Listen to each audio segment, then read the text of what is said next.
નવસારી જિલ્લામાંથી આજે એક ભવ્ય અને સાંસ્કૃતિક દ્રશ્ય સામે આવ્યું છે। પોતાની આદિવાસી અસ્મિતા, પરંપરા અને સંસ્કૃતિના સંરક્ષણ માટે દક્ષિણ ગુજરાતના આદિવાસી સમાજમાં ભારે ઉત્સાહ જોવા મળી રહ્યો છે।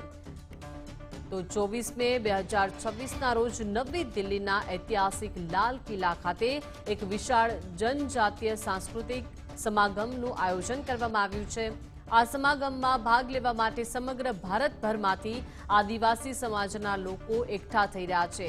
આ અભિયાન અંતર્ગત દક્ષિણ ગુજરાતમાંથી અંદાજે 5000 આદિવાસીઓ ત્યાં જવા માટે અને પોતાના પરંપરાગત પહેરવેશ, લોકનૃત્ય અને લોક સંસ્કૃતિની આગવી ઓળખ સાથે દિલ્હી પહોંચશે। નવસારી જિલ્લામાંથી જ 1500 જેટલા આદિવાસી ભાઈ બહેનો એક વિશેષ ટ્રેન મારફતે દિલ્હી જવા માટે રવાના થયા છે। નવસારી રેલવે સ્ટેશન ખાતે આ પ્રસંગે ભારે ઉત્સાહ અને એકતાનો માહોલ જોવા મળ્યો હતો। જિલ્લા ભાજપ પ્રમુખ ભૂરાલાલ શાહ અને સ્થાનિક ધારાસભ્ય રાકેશ દેસાઈ સહિતના મહાનુભાવોએ ટ્રેનને લીલી ઝંડી બતાવી રવાના કરી હતી। આ સમાગમ માત્ર સાંસ્કૃતિક પ્રદર્શન પૂરતો સીમિત નથી, પરંતુ તેનાથી એક મોટો સામાજિક સંદેશ પણ આપવામાં આવશે।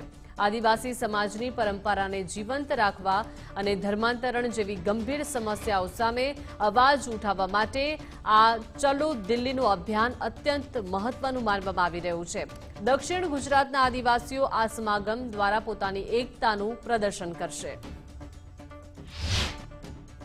અમારી જે જનજાતિ સમાજની આદિવાસીની જે સંસ્કૃતિ છે, એ પરંપરા છે, એની જે રીતિ રિવાજ છે, એની પૂજા પદ્ધતિ છે, એ પદ્ધતિ ટકી રહી।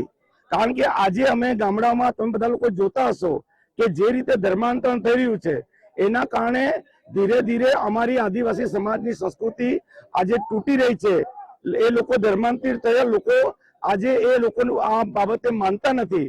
તેથી અમે આ વાત દિલ્હીમાં પહોંચાડવા માટે થઈને લાલ કિલ્લા પર 24મી તારીખે સાંજે 3 વાગે આખા દિલ્હીમાં આ કાર્યક્રમ 5 રેલીઓ ત્યાંથી મોટી નીકળવાની છે અને લાખોની સંખ્યામાં આખા ભારતમાંથી ઠેઠ નેપાળ, આંદામાન નિકોબાર હોય કે પછી કેરળ હોય, એ બધેથી આ ઉત્તર, દક્ષિણ, પૂર્વ, પશ્ચિમથી લોકો ત્યાં આવી રહ્યા છે।